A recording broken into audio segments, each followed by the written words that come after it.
I used to know her face so well. There were years when just a look from my daughter could tell me everything. Hungry, tired, happy, hurt. She didn't need words. I had learned her language through the silent rituals of motherhood, the way she'd tug at the sleeve of my sweater when she was nervous, the way she'd turn her whole body toward me when she laughed, the way she always glanced up at me before blowing out her birthday candles, like seeking permission to wish. But lately, it was like I didn't recognize her face at all. It started small, a clipped tone on the phone, shorter visits, fewer questions about how I was holding up. At first, I told myself it was just the adjustment of newlywed life. After all, she had only been married 6 months, and her in-laws were a close-knit bunch, always hosting dinners and game nights, always putting family front and center. I thought maybe she was caught up in that whirlwind, the same way I had once been caught up in hers. But soon something colder crept in. The last time she came to my apartment, she left her coat on the entire time, sat stiff on the edge of the couch, smiled politely, not warmly. When I asked if everything was okay, she just said, "I'm busy, Mom," and looked at her watch. Busy. With what, exactly? We used to spend Sundays together, grocery runs, tea on the balcony, folding laundry while gossiping about old neighbors. After her dad passed, it became our quiet routine, just the two of us, filling the silence with presence. Not big talkers, but always in step. We healed together, or so I thought. Now, her visits came with warning texts and strict end times. Her eyes scanned the room like she was somewhere else. And the final blow came when she canceled our yearly Mother's Day lunch, the one we'd never missed, because Travis's mom had already made plans. That stung, but I didn't say anything. I'd already been accused of being too sensitive once. It was during a dinner at her in-laws' place. I remember it clearly because of how out of body it felt.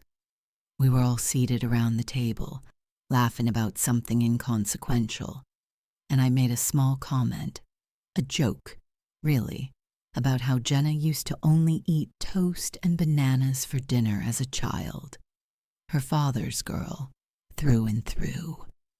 Travis's mother chuckled, then added, "Well, we all go through phases. Maybe now she's learned to eat like an adult." The table laughed. Jenna laughed too, but her eyes flicked away from me. I let it pass. But that night, while washing dishes side by side, she turned to me and said, "Don't make things awkward next time, okay? You always take things too personally." That was the moment I felt something shift, like a quiet gate closing. I didn't argue. I nodded. I swallowed it. That's what I've always done, ever since her father's funeral. I put my own pain aside so she could breathe. I sold his truck, canceled the lake trip, gave away his workshop tools, all to keep the house soft, quiet, manageable. I held space for her grief, made mine smaller. I thought that was love, but now I wonder if she even remembers, because lately I've started to feel like a burden she's trying to repackage, a version of the past she's slowly editing out. I'm not dramatic. I don't cry on command. I just feel things deeply. And when your whole identity has been wrapped in motherhood, when your one child starts to drift, it's not just change, it's erasure. So when she skipped our last tea Sunday, I sat on the balcony alone. I poured 2 cups anyway. Hers went cold beside me, untouched. I stared out at the skyline we used to watch together and whispered, "Where did you go?" But I already knew. She hadn't gone anywhere. She was just learning to live in a new world, one where I no longer fit the picture she was being handed. and the look in her eyes lately. It wasn't unkind, but it wasn't mine anymore either. I wasn't surprised when the comment finally reached me. It came filtered through a cousin. One of those family grapevine moments you never ask for but always seem to get. We were catching up in a supermarket aisle. Nothing serious, just polite chat. And then, as if tossing it out like a headline, she said, "Well, Travis's family thinks you're, you know, a little much. Always playing the widow card." I remember gripping the card handle tighter. She didn't say it to be cruel. She even followed it with, "I mean, you've been through a lot, but you know how people talk." Yes, I do. I've been through a lot. That's the phrase people use when they don't want to unpack your grief, but also don't want to ignore it entirely. It's shorthand for discomfort. I wore that label quietly for years. The widow, the single mom, the woman who always looked a little tired around the eyes. But I never asked for pity, never once. When my husband died, Jenna was 9. He was driving home from work, rain-slick road. Another car crossed the line. I didn't cry at the funeral. Not because I wasn't broken, but because I had a daughter who couldn't breathe from sobbing. I held her hand the whole service. I steadied her. I swallowed every tremor in my own chest to keep her standing. People don't remember that part. They remember the woman in black who looked strong. But being strong isn't the same as being okay. In the years that followed, I rebuilt from scratch, worked double shifts, skipped meals so she could have braces, took her to every dance recital, every school conference, never once letting her feel like she came from less. She was the reason I kept going, and I never once threw that in her face. But now, somehow, I've become the overbearing mother, the clingy one, the one who hasn't moved on. Judy, Travis's mother, has a phrase she loves to repeat. She's just not our kind of woman. I heard that one too eventually, that I was emotional, too involved, one of those women who can't cut the cord. She said it at a bridal shower, loud enough for someone to overhear. And like all things said in confidence, it made its way back to me, with every ounce of sting still intact. I tried not to let it get to me. But how do you stay silent when your love, the years of scraped knees and whispered lullabies and late-night fevers, is reduced to inconvenience? I think what hurts most is knowing that Jenna must have heard it and said nothing. There was a time when she would have defended me without hesitation. Now, I wonder if she nodded along, laughed to smooth it over, pretended she didn't notice. That's how it starts, after all. Not with betrayal, with agreement, by omission. I started to shrink myself after that. Fewer phone calls, careful messages, avoiding anything that might sound needy. I told myself it was for her, to give her space. But deep down, I was afraid that every time I showed love, she'd see a guilt trip, that every time I showed up, they'd call me dramatic, that every time I remembered her father, our life before, they'd accuse me of clinging to the past. They don't understand. None of them do. I'm not trapped in the past. I'm the only one who remembers it fully, and it terrifies me that she might be learning to forget. I found out about the party on Facebook. It was a photo, a big glossy balloon arch in baby blue and gold, a cake shaped like a train. Jenna was there, glowing and cheerful, one arm around Travis, the other holding my grandson, my only grandchild, who had just turned 2. The caption read, "So grateful for this magical day. Thank you to everyone who made it special. Blessed." I stared at the screen for a full minute before I realized what I was looking at. It wasn't the fact that I wasn't in the photo. It was the realization that I hadn't even known the party was happening. There was no call, no invite, no mention in the weeks before, nothing. I checked my messages, my voicemail, my calendar, nothing. The date on the photo was yesterday. They had the party, they gathered, they smiled, they celebrated, and no one thought I should be there.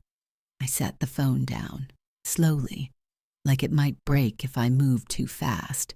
It wasn't even anger that rose first.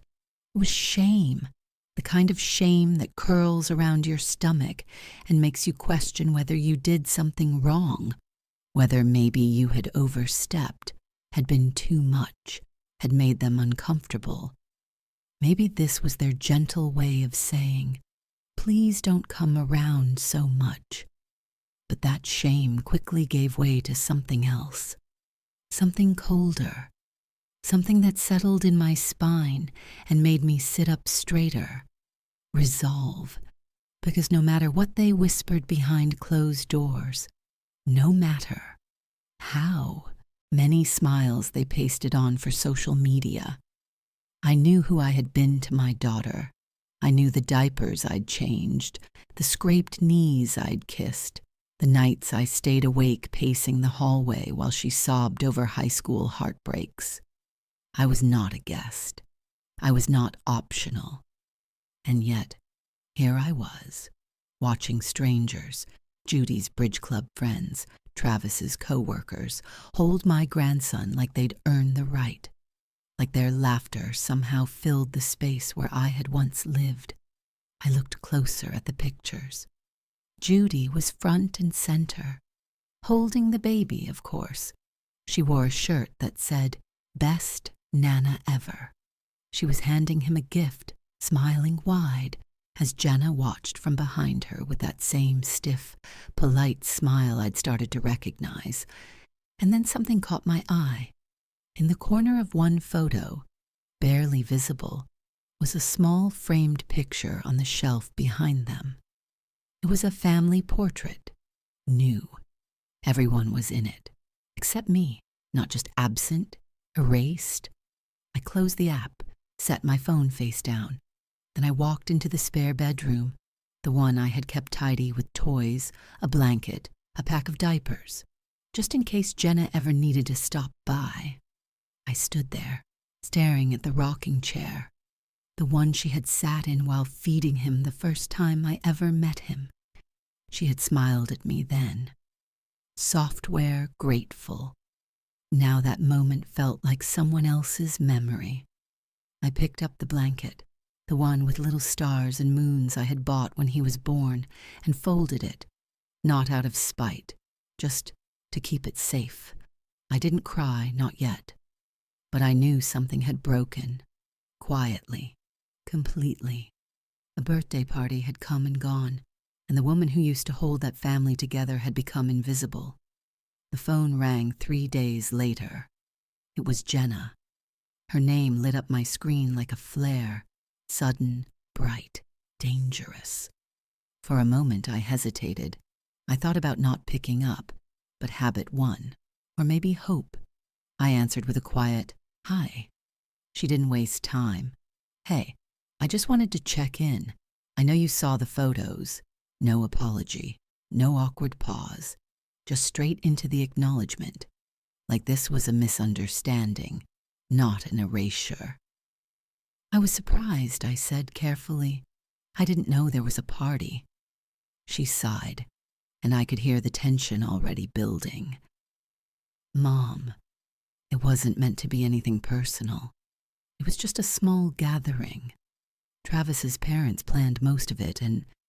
I closed my eyes. There it was again, Travis's parents, as if they had somehow earned priority over the woman who raised her. "I just didn't want to make things complicated," she added. Complicated. That word sat heavier than anything else. I almost laughed. Almost. "Jenna," I said softly, "do you think I would have made a scene? Do you think I would have taken up space I wasn't offered? There was a pause. Then she spoke, and her voice cracked in a way I didn't expect. No, but sometimes your presence is heavy. My heart stopped. She said it gently, as if that would make it better, as if whispering a wound made it less sharp. Ever since Dad died, she continued, you've needed me in ways I don't always know how to handle. And I love you, but I'm trying to build my own family now. I need space. We need space. There it was. We, not I, not me and you. We, her and Travis, her and his family, her and everyone else. And I was on the outside looking in. I sat in silence for a long time, not because I didn't have words. I had thousands, but because I knew none of them would land. She wasn't calling to hear me. She was calling to unburden herself, to relieve her guilt, to cross one more name off her emotional checklist. So I gave her what she wanted. Okay, I said, if space is what you need, you have it. She thanked me, and when she hung up, I stared at the wall for a long, long time. I had spent 2 decades holding this girl up through every storm, and now I had become the cloud she wanted to outrun. But I wasn't angry, not anymore.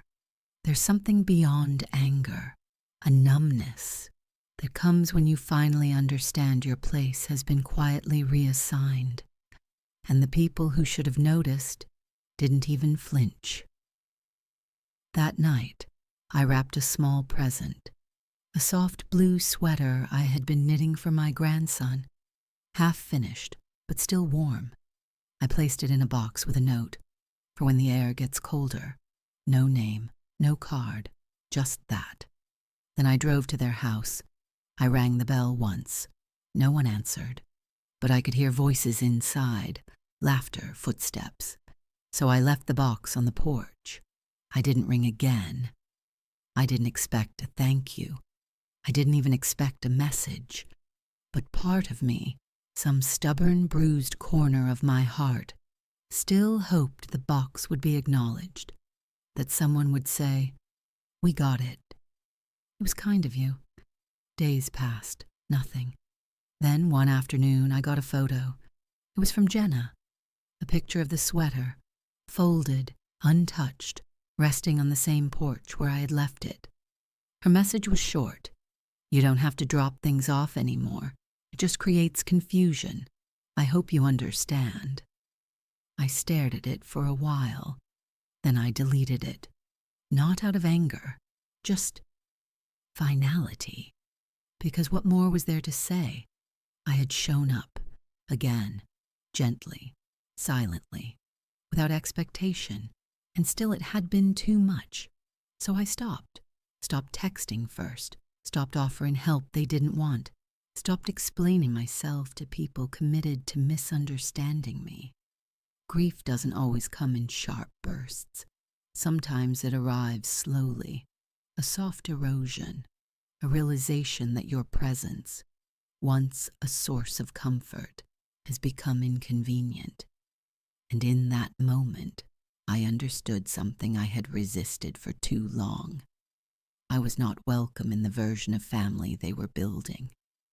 Not as I was, not as the woman who had once held everything together. They didn't need her anymore. So I let her go. I boxed up the remaining toys in the guest room, donated the baby books, folded the blanket with the stars and moons one last time and tucked it into a drawer I no longer opened. I didn't do it bitterly. I did it with care, because these things held memories, not value in their eyes, but in mine. And then I did something that surprised even me. I booked a trip, 3 nights, coastal town, just me, a quiet hotel with an ocean view and a library down the street. I brought no gifts, no expectations, just my name and a worn paperback. I walked along the shoreline and let the wind remind me I still had breath in my lungs. I smiled at strangers. I slept in. No one called, but I didn't feel alone, because for the first time in years, I wasn't waiting to be needed. I was choosing to be whole. Doesn't mean I stopped loving Jenna or my grandson. It just means I stopped offering myself like a gift they didn't ask for. And somewhere between the third sunrise and the soft clink of my coffee cup on the balcony rail, I realized something powerful. Sometimes the most radical act of motherhood is letting go with grace, not for them, for yourself.